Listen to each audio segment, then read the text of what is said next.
சென்னை அருகே வரதராஜபுரம் சுங்கசாவடியில் லாரி கண்ணாடியை உடைத்து ஓட்டுநரை தாக்கி பணம் பறித்த நபரை போலீசார் கைது செய்திருக்கின்றனர். கூடுதல் விவரங்களை செய்தியாளர் பத்மநாபன் வழங்க கேட்கலாம். பத்மநாபன், என்ன நடந்தது? தாக்கப்பட்ட ஓட்டுநர் எப்படி இருக்கிறார்? அவரிடம் எவ்வளவு ரூபாய் பறிக்கப்பட்டிருக்கிறது? விவரங்களை பதிவு பண்ணுங்க.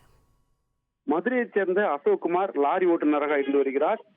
இவர் கடந்த 9ஆம் தேதி ஆந்திர மாநிலம் நெல்லூரில் இருந்து அரசின் நியாய விலைக் கடைகளுக்கு விநியோகம் செய்யக்கூடிய பாமாலை எடுத்து வந்துள்ளார். அப்போது மீஞ்சூர் வண்டலூர் புறவழி சாலையில் பூந்தமல்லி அருகே வந்தபோது முன்னால் சென்ற கார் ஒன்று வேண்டுமென்றே வழிமறித்து இடையூறு செய்ததாக கூறப்படுகிறது. இருப்பினும் சுதாரித்துக் கொண்ட லாரியை ஓட்டுநர் அசோக்குமார் வரதராஜபுரம் சுங்கசாவடி அருகே லாரியை நிறுத்திய போது அந்த காரில் வந்த இருவர் அசோக்குமாரை தாக்கியும் லாரியின் கண்ணாடியை உடைத்தும் அசோக்குமாரிடம் இருந்த 10,000 ரூபாயை பறித்தும் சென்றுள்ளனர். இது குறித்து அசோக்குமார் சோமங்கலம் காவல் நிலையத்தில் புகார் அளித்ததன் பேரில் போலீசார் அங்குள்ள சிசிடிவி காட்சிகளை ஆய்வு செய்து அசோக்குமாரை கொடுத்த கம்ப்ளைண்டை வாங்கிக் கொண்டு வேல்முருகனை கைது செய்து சிறையில் அடைத்துள்ளனர்.